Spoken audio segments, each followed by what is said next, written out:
अब मैं स्टार्ट करने वाला हूँ application of trigonometry. Application of trigonometry को हाइट एंड डिस्टेंस भी बोलते हैं, ठीक है। तो हम लोग सबसे पहले ये इसके बेसिक कॉन्सेप्ट्स को समझेंगे। बेसिक कॉन्सेप्ट्स को समझने के बाद हम प्रॉब्लम्स को सॉल्व करेंगे, ठीक है। तो बेसिक कॉन्सेप्ट्स क्या है, तो वो मैं स्टार्ट कर रहा हूँ, ठीक है ना। देखो, सबसे पहली चीज़ हमें ये समझना चाहिए कि लाइन ऑफ साइट क्या होता है। तो लाइन ऑफ साइट बच्चे होता है कि ऑब्जर्वर का मतलब जो ऑब्जर्व करता है। ऑब्जर्वर जब किसी ऑब्जेक्ट को देखता है तो जो लाइन बनती है उसको हम लाइन ऑफ साइट कहते हैं। तो देखो लिखा है कि line of sight is the line drawn from the eye of the observer to the point in the object viewed by the observer, ठीक है ना। तो जैसे सपोज मैंने अगर किसी चीज़ को देखा, ठीक है ना, तो मान लो मैं अगर इस चीज़ को देख रहा हूँ, तो अगर इस चीज़ को देख रहा हूँ तो मेरे आँख से जो ये स्ट्रेट लाइन बनेगी ये मेरा लाइन ऑफ साइट कहलाएगा। सपोज मैंने यहाँ देखा तो ऐसे देखूंगा मैं, ठीक है, तो ये मेरा लाइन ऑफ साइट कहलाएगा। आई होप डाउट नहीं होगा, ठीक है ना। अगला जो हमने यहाँ लिखा नहीं है वो होता है हॉरिजॉन्टल लाइन। हॉरिजॉन्टल लाइन क्या होती है, ठीक है, मेरे आंखों से जो स्ट्रेट लाइन जाएगी, स्ट्रेट लाइन मैं अगर सीधा देखता हूँ तो वो हमारा एक तरह से मैं उस हॉरिजॉन्टल लाइन को रेफरेंस लाइन भी बोलता हूँ। मैं सारी चीज़ों को फिगर में भी समझाऊंगा, ठीक है ना। तो ये देखिए मैं आपको फिगर भी दिखा देता हूँ, फिगर से समझना और आसान होगा, ठीक है ना। तो देखो बच्चे, ये होती है जब ऑब्जर्वर जब किसी चीज़ को देखता है, तो देखो ये है ऑब्जर्वर, ठीक है ना। तो ऑब्जर्वर जब देखो ये हमारा होता है हॉरिजॉन्टल लाइन, इसे हम अपन हॉरिजॉन्टल लाइन बोलते हैं। अच्छा, सपोज ये ऑब्जेक्ट ऊपर है, तो ऑब्जेक्ट जब ऊपर है तो ऑब्जेक्ट को जब आप देखोगे तो नीचे से ऊपर देखोगे तो ये जो स्ट्रेट लाइन खींच रहा हूँ मैं, ये रेड पेन से मैं खींच करके आपको समझाने की कोशिश करूँगा। ये इसको हम इस लाइन को हम लोग बोलेंगे लाइन ऑफ साइट, ठीक है ना। यहाँ पर डॉग है, इस डॉग को देख रहा है, तो ये जो लाइन होती है हमारी, इस लाइन जिस लाइन से आँख के थ्रू ऑब्जेक्ट को देखा जाता है उसको हम बोलते हैं line of site. I think clear हो गया, ठीक है ना। अब हम लोग क्या करते हैं, हम लोग करते हैं अगला पॉइंट पढ़ते हैं, what is the angle of elevation. तो एंगल ऑफ एलिवेशन क्या होता है। एंगल ऑफ एलिवेशन एक एंगल होता है, किसके किसके बीच में होता है। देखो ये है हमारा line of site, line of site, ठीक है ना, और ये है हमारा हॉरिजॉन्टल। तो लाइन ऑफ साइट और हॉरिजॉन्टल के बीच में जो एंगल बनता है उसको हम लोग बोलते हैं angle of elevation. But sir यहाँ पे भी बन रहा है, यस। तो देखो ध्यान से, जब आप हॉरिजॉन्टल लाइन से, जब अपनी हॉरिजॉन्टल लाइन से ज़्यादातर एंगल ऑफ एलिवेशन हमेशा जब आप अपने आंखों को ऊपर की ओर उठाते हो तब जो एंगल बनता है उसको हम एंगल ऑफ एलिवेशन कहते हैं। ज़्यादातर नीचे से हम ऊपर की चीज़ों को जब देखते हैं तब जो एंगल बनता है उसको एंगल ऑफ एलिवेशन कहते हैं, ठीक है ना। ऐसे तो हॉरिजॉन्टल लाइन और लाइन ऑफ साइट यहाँ पे भी है, हॉरिजॉन्टल लाइन और लाइन ऑफ साइट यहाँ पे भी, तो दोनों एंगल को एंगल ऑफ एलिवेशन नहीं कहेंगे, ठीक है ना। तो जो अभी मैंने आपको बताया वो होता है एंगल ऑफ एलिवेशन। तो देखिए क्या है, angle of elevation of a point viewed in the angle formed by the line of sight with the horizontal when the, देखो with the horizontal बोल रहा है, ठीक है ना, when a point being viewed is above the horizontal level। मतलब जब भी कोई ऑब्जेक्ट अगर आपके हॉरिजॉन्टल लाइन से ऊपर होगा तब जब आप उसको देखोगे तब जो एंगल बनेगा वो एंगल होगा हमारा एंगल ऑफ एलिवेशन। ये चीज़ें आपको याद रहनी चाहिए कि एंगल ऑफ एलिवेशन क्या है, ठीक है, डिफ्रेक्शन एंगल क्या है। अगला देखिए डिफ्रेक्शन एंगल के बारे में, आई होप क्लियर है। क्यों पढ़ रहे हैं इन सब चीज़ों को, अगर हम ये चीज़ें समझेंगे तो जो क्वेश्चंस होते हैं ये वर्ड के फॉर्म में होते हैं। ज़्यादातर क्वेश्चन आपको वर्ड के, ज़्यादातर क्या पूरा ही आपको वर्ड में के फॉर्म में होगा, तो आप उसे पढ़ते जाओगे, उसकी फिगर बनाते जाओगे, ठीक है। तो चलो आगे देखो, रीड करते हैं हम लोग क्या पढ़ते हैं, डिप्रेशन ऑफ एंगल क्या होता है, ठीक है। यहाँ डिप्रेशन एंगल लिखा है, डिप्रेशन ऑफ एंगल या डिप्रेशन एंगल। बच्चे डिप्रेशन एंगल हमेशा याद रखना कि हॉरिजॉन्टल लाइन, ये हमारी हॉरिजॉन्टल लाइन है। जब आप इस हॉरिजॉन्टल लाइन से जब किसी भी ऑब्जेक्ट को देखते हो और उसके लिए मुझे अपनी आंखों को नीचे की ओर झुकाना पड़े तब जो एंगल बनेगा तब के एंगल को हम डिप्रेशन एंगल कहेंगे। आई होप क्लियर हो गया होगा कि डिप्रेशन एंगल क्या होता है, ठीक है ना, और ये एंगल क्या होता है, ठीक है। इसमें अगर डाउट हो तो मुझे बताना। नेक्स्ट कॉन्सेप्ट है हाइट एंड डिस्टेंस का। अगर ऑब्जेक्ट मूव कर रहा है ऑब्जर्वर की तरफ या ऑब्जर्वर मूव कर रहा है ऑब्जेक्ट की ओर, दोनों मतलब ओवरऑल दोनों के बीच में डिस्टेंस क्या हो रहे हैं, कम हो रहे हैं, तो जब दोनों के बीच में डिस्टेंस कम हो रहे होंगे, इसका मतलब कोई ना कोई किसी के करीब आ रहा होगा। और जब भी कभी भी कोई ना कोई किसी के करीब आता है तो उसमें एंगल ऑफ एलिवेशन पे क्या फ़र्क पड़ता है, सुनते जाना।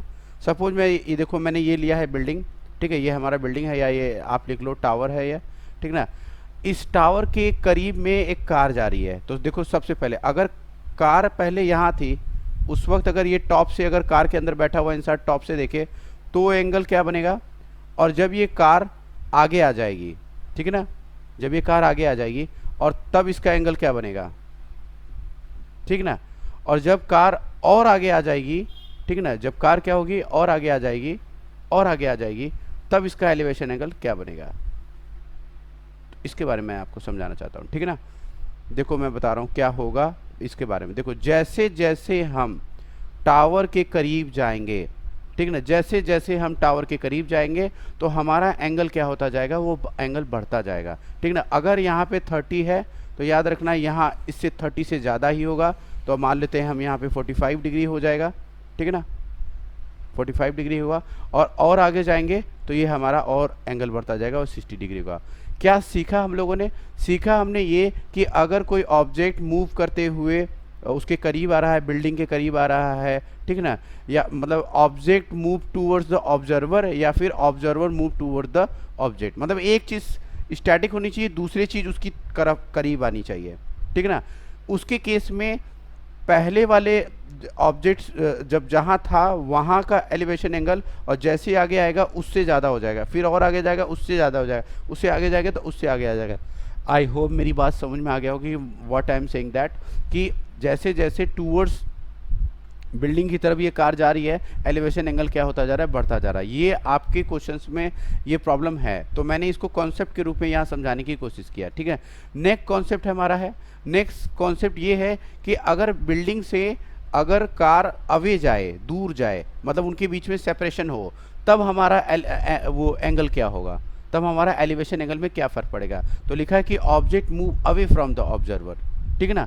तो देखो अब मान लेते ये ऑब्जर्वर है, यहाँ कोई पर्सन बैठा है, यहाँ से खड़े होकर के देख रहा है, तो पहले देखो उसने यहाँ देखा, तो उस वक्त एंगल क्या रहा होगा, उस वक्त एंगल पास में है, जितना पास में होगा उतना ज़्यादा एंगल होगा। तो यहाँ पे मान लेते हैं 60 डिग्री है, ठीक है ना। अब जैसे ही ये कार जैसे ही आगे चल करके कार कहाँ पहुँच गई, ये कार चल करके यहाँ आ गई, तो जब कार यहाँ चल कर आ गई तब का एलिवेशन एंगल क्या होगा। अब देखो 60 है, अब उसके बाद जैसे ही दूर गया, अब ये काफ़ी आगे दूर चला आया तो एंगल और कम हो जाएगा, 45 हो जाएगा। आई होप मेरी बात समझ में आएगा, मतलब कार आगे चलेगी तो एंगल हमारा क्या होता है, घटता जाएगा। अवे फ्रॉम तो एंगल घटेगा, और आगे जाएगा कार, जैसे और आगे चला गया कार, देखो ये और आगे आ गया कार, तो ये क्या होगा, एंगल और एंगल कम होता जाएगा। ये चीज़ हमें सीखनी है, ये बहुत इंपॉर्टेंट कॉन्सेप्ट है, ठीक ना। दो बातें मुझे सिखानी थी और दोनों बातें मैं समझा दिया। क्या समझा है बच्चे, मैंने समझा है कि अगर ऑब्जेक्ट मूव कर रहा है, दूर जा रहा है, ठीक है, या फिर ऑब्जर्वर ही दूर जा रहा है, एक चीज़ स्टैटिक होनी चाहिए और एक चीज़ दूर जानी चाहिए। तो अगर वो दूर जाता जाएगा तो पहले से उसका एलिवेशन एंगल आगे बढ़ते घटता जाएगा, ये याद रखना, ठीक है ना। पहले तो एकदम जो करीब था तब 60 डिग्री था, उससे और दूर हुआ तो 45 हो गया, देखो यहाँ एंगल कम हो गया, और दूर गया तो 30 डिग्री हो गया, ठीक है ना। और बट दूसरे पहले वाले केस में क्या समझा, जैसे जैसे करीब आता जाएगा उसका एलिवेशन एंगल बढ़ता जाएगा। आई होप मेरी बात समझ में आ गया। ये सारे कॉन्सेप्ट जो है आगे प्रॉब्लम में आएगा तो मैं इसको दोबारा आपको समझाऊंगा कि कैसे ये प्रॉब्लम्स सॉल्व किए जाते हैं। बट एंगल को आइडेंटिफाई करना मैंने आपको समझाया कि how can identify the angle, कि which angle is greater than और विच एंगल इज लेस। छोटा सा एक प्रॉब्लम बता देता हूँ आपको। सपोज मान लो ये एक टावर था और एक ये लड़का था, ठीक है ना। अब ये लड़का क्या किया, यहाँ से ये लड़का चल करके आगे यहाँ आ जाता है, ठीक है ना, यहाँ आ जाता है। तो इनके बीच का जो एलिवेशन एंगल होता है, एलिवेशन एंगल है 30 डिग्री एंड 45 डिग्री। तो अब मुझे बताओ कि 30 डिग्री किसका होगा, 45 डिग्री किसका होगा। तो 30 डिग्री हमेशा जो दूर वाला होता है वो कम होता है, और 45 डिग्री जो होता है वो जो करीब में होता है वो 45 डिग्री होगा। आई होप मेरी बात समझ में आ गया होगा, ठीक है। ऐसे ही अगर एक प्रॉब्लम बताता हूँ, एक और प्रॉब्लम, उसकी प्रॉब्लम सुनो क्या है। अगर मान लो ये बिल्डिंग है, इस बिल्डिंग से यहाँ पे शीप है, ठीक है ना।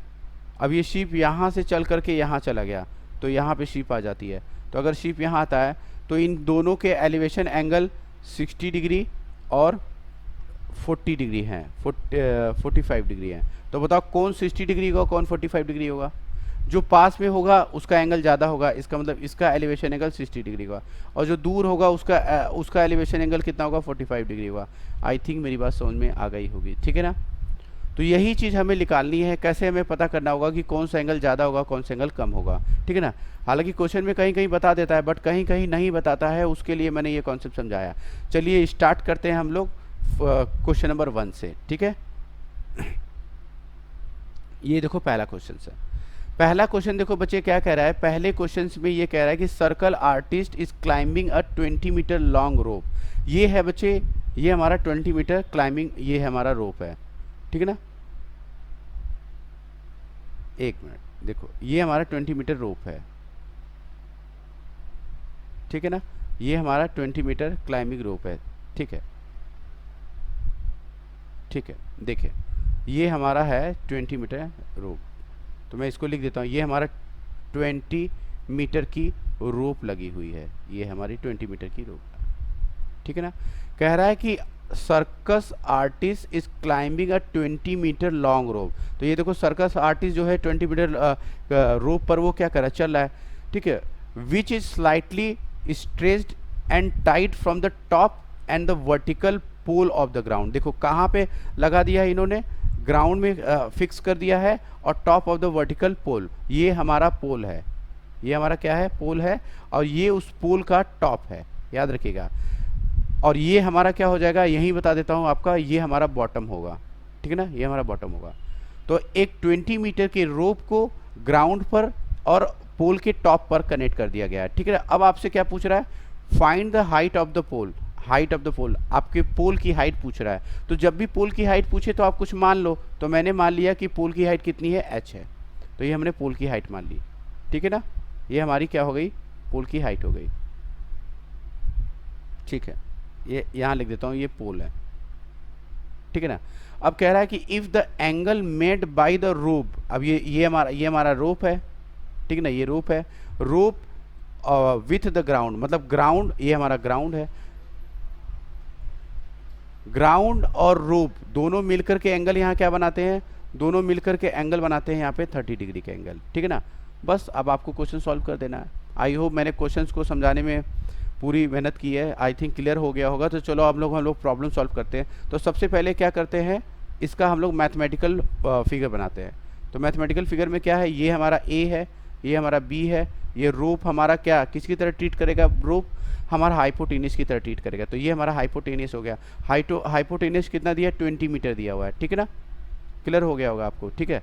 अच्छा, एंगल यहाँ कितना दिया है, 30 डिग्री एंगल दिया है, ठीक है? हमने इसको हाइट कितना मान लिया है, h हाइट माना है, और हमसे क्या निकालने की बात कर रहा है, हमें पोल की हाइट निकालने को बोला है। अब मेरी बात सुनना बहुत ध्यान से, क्वेश्चन को सॉल्व करने से पहले हमें ये बात जरूर पता करना चाहिए कि विच ट्रिग्नोमेट्री टर्म इज अप्लीकेबल। तो यहाँ पे कौन सी ट्रिग्नोमेट्री टर्म हम अप्लाई करेंगे, तो ये चीज़ हमें समझना जरूरी है कि यहाँ पे हम कौन सी ट्रिग्नोमेट्री टर्म का इस्तेमाल करेंगे। तो देखो यहाँ पे ट्रिग्नोमेट्री टर्म इस्तेमाल करने के लिए अगर हमें पता करना है कि कौन सा ट्रिग्नोमेट्री टर्म लगेगा, तो हमें ये पता करना चाहिए राइट एंगल ट्रायंगल में कौन कौन सी चीज़ हमें पता है या कौन कौन सी चीज़ हमें निकालनी है। तो देखो हमको हाइपोटेनियस पता है, तो अगर बच्चे हाइपोटेनियस पता है 20 मीटर है, और प्लस मुझे निकालने की बात कर रहा है, तो इसका मतलब उसको भी शामिल करेंगे, और वो 30 डिग्री के सामने वाली चीज़ है, तो वो परपेंडिकुलर होगा, इसका मतलब हमें परपेंडिकुलर पता है।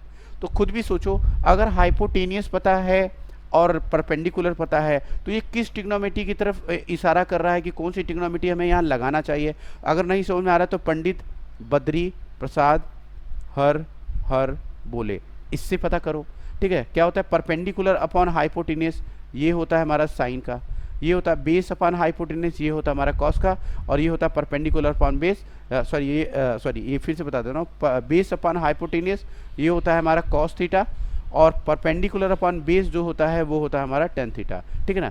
तो हमें क्या चाहिए, हमें चाहिए परपेंडिकुलर अपॉन हाइपोटेनियस, ठीक है ना? तो अगर परपेंडिकुलर अपॉन हाइपोटेनियस चाहिए तो हमें फिर क्या लगाना पड़ेगा, in triangle A B C, ठीक है? In triangle A B C, तो हमें लगाना चाहिए साइन थीटा।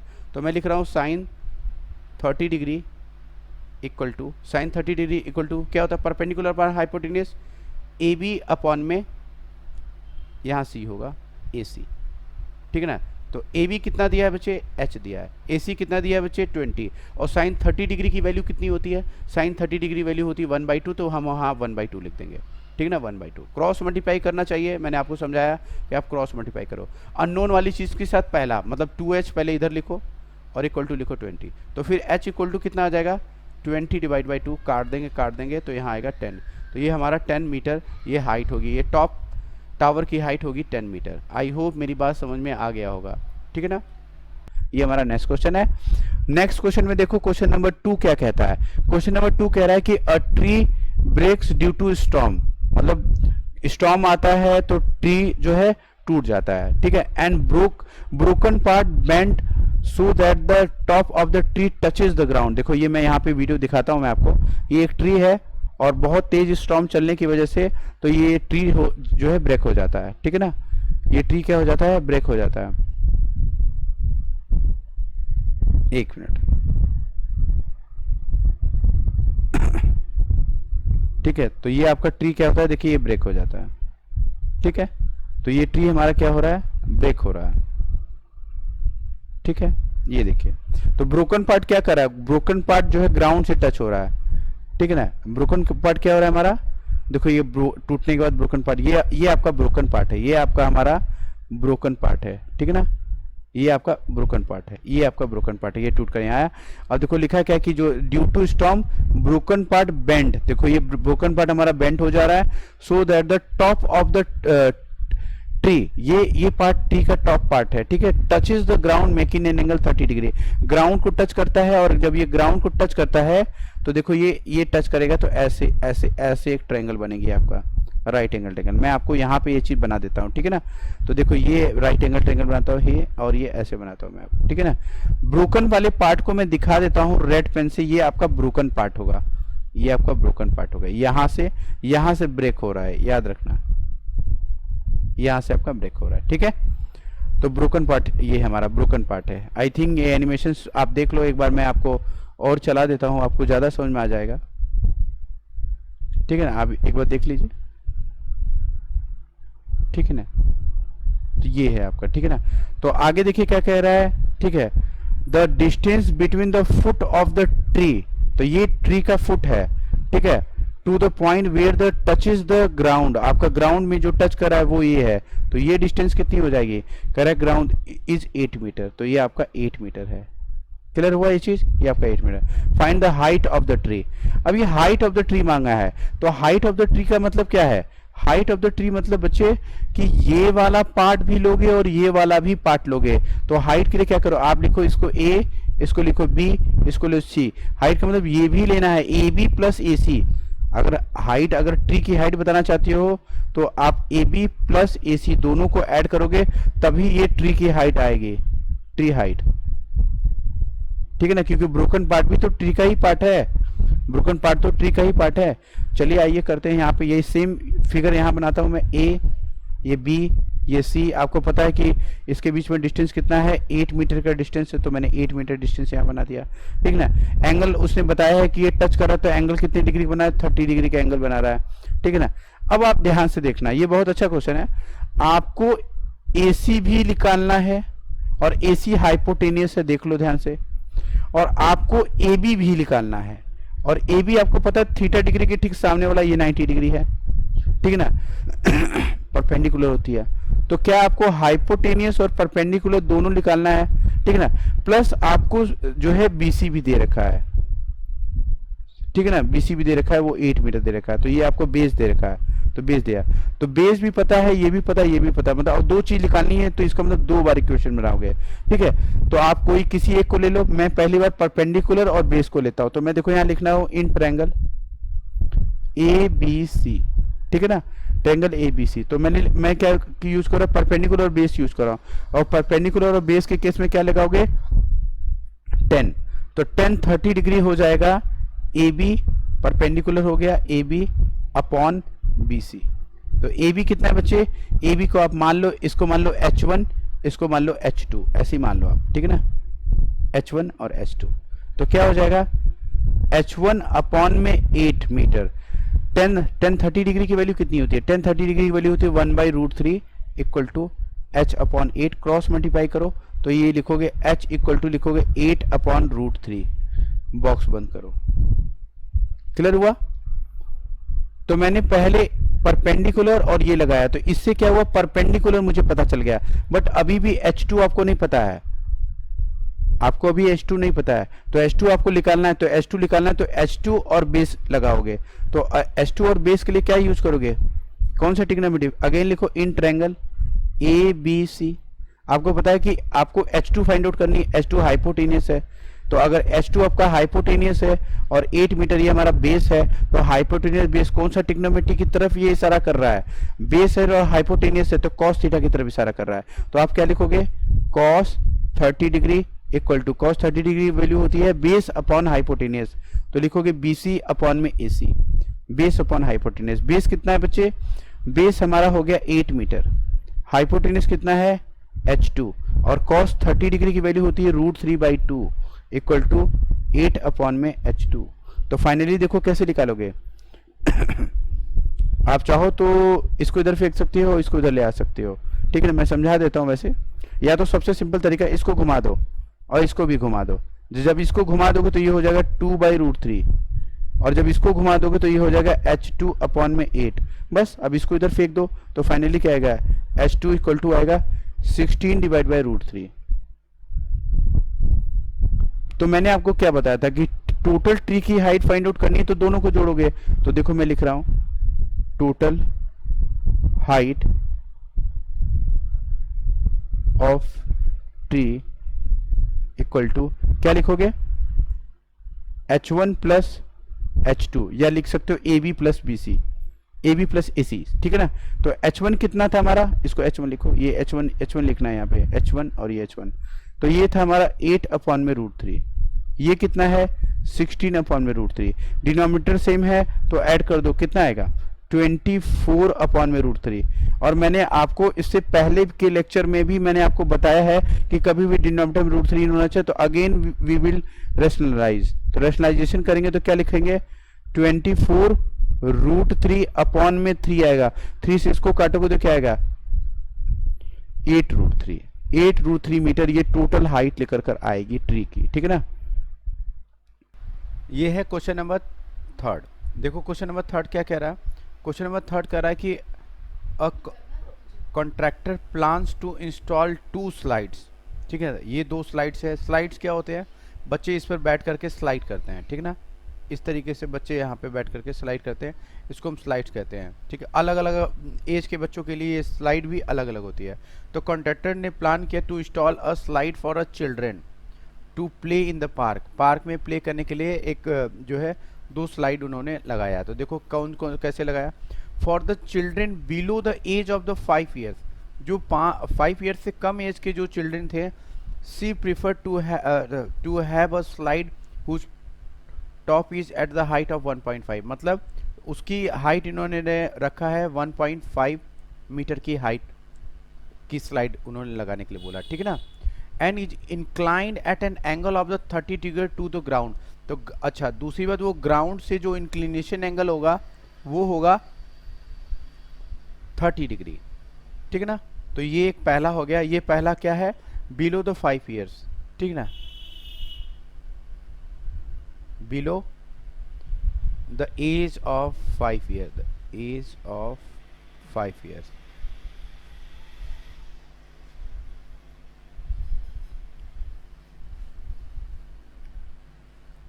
ठीक है ना, below the age of 5 year. अगला देखो क्या कर रहा है, where age for the elder children, ठीक है, she wants to have a steep slide at the height of the 3 metre, इसकी हाइट इन्होंने कितनी रखी है 3 मीटर की हाइट रखी है, ठीक है ना।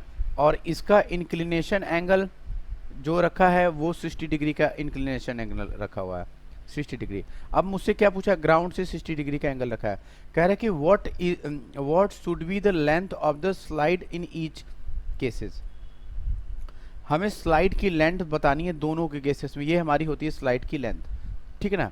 तो आप देखो ध्यान से, ये क्या राइट एंगल ट्रायंगल बन रहा है, ठीक है ना, ये हमारा राइट एंगल ट्रायंगल बन रहा है, तो ये हमारा राइट एंगल ट्रायंगल बन गया, ठीक है। तो ये है हमारा राइट एंगल ट्रायंगल।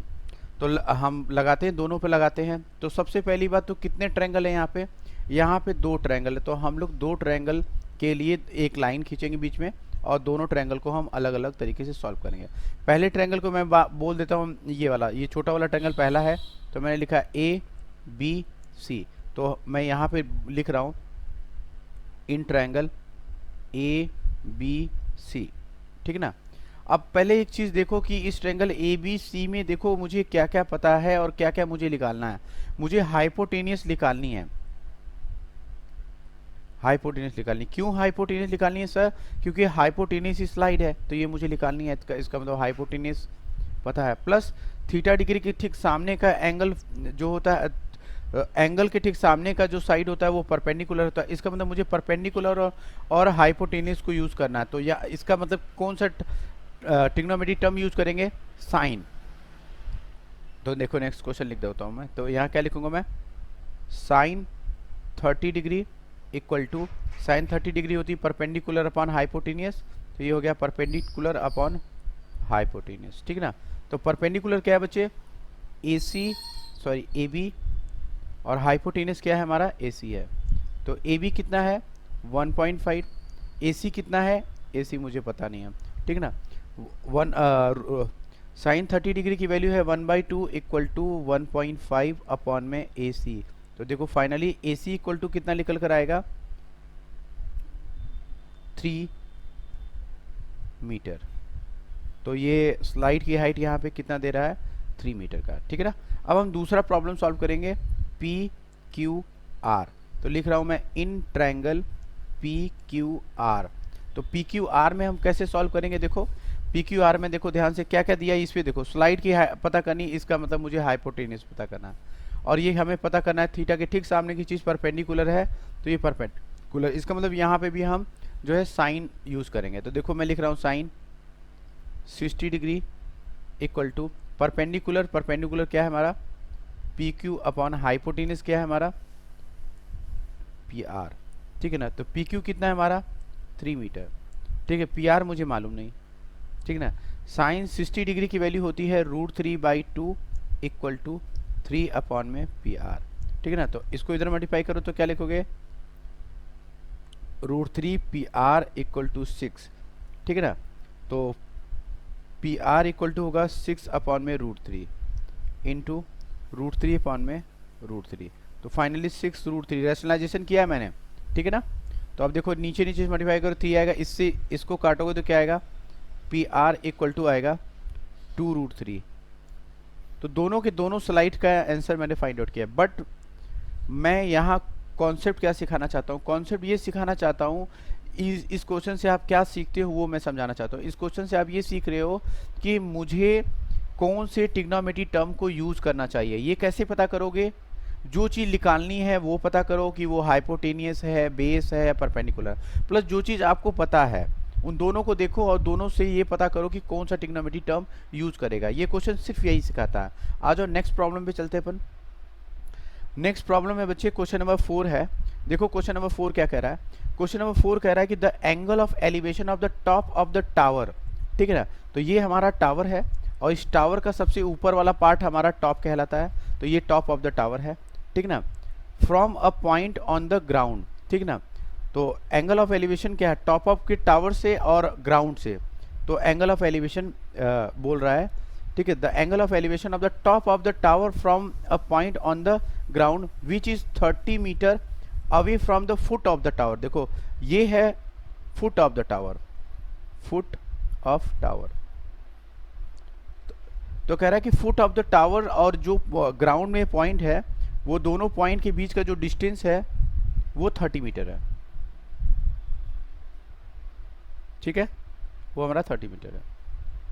प्लस क्या कह रहा है कि दोनों के बीच का जो एंगल है वो हमारा 30 डिग्री है। मतलब ग्राउंड से ये लाइन ऑफ साइट जो top of the tower, ground से टॉप ऑफ द टावर की जो लाइन ऑफ साइट है प्लस ये ग्राउंड, ठीक है ना, इनके बीच का एंगल हमारा 30 डिग्री दे रहा है। और आपसे पूछ रहा है find the height of the tower.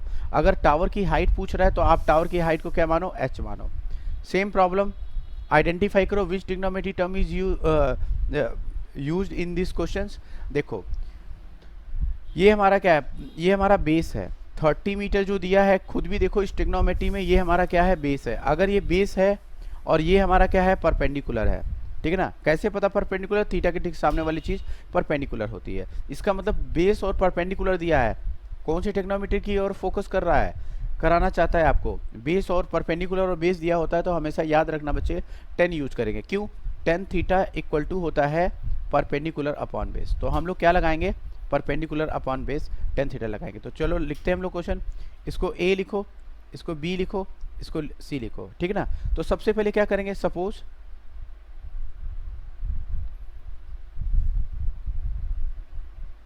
Height of triangle, sorry height of tower, height of tower क्या है, हाइट ऑफ टावर h ले लिया, ठीक है ना, h ले लिया। अब मैं लिख रहा हूँ in triangle, in triangle given में और भी लिख देता हूँ, ठीक है, गिवन में और भी लिख देता हूँ। जैसे मैंने लिख दिया यहाँ पे गिवन में बी सी इक्वल टू कितना दे रखा है, 30 मीटर दिया है, ठीक ना। थीटा इक्वल टू कितना दिया है,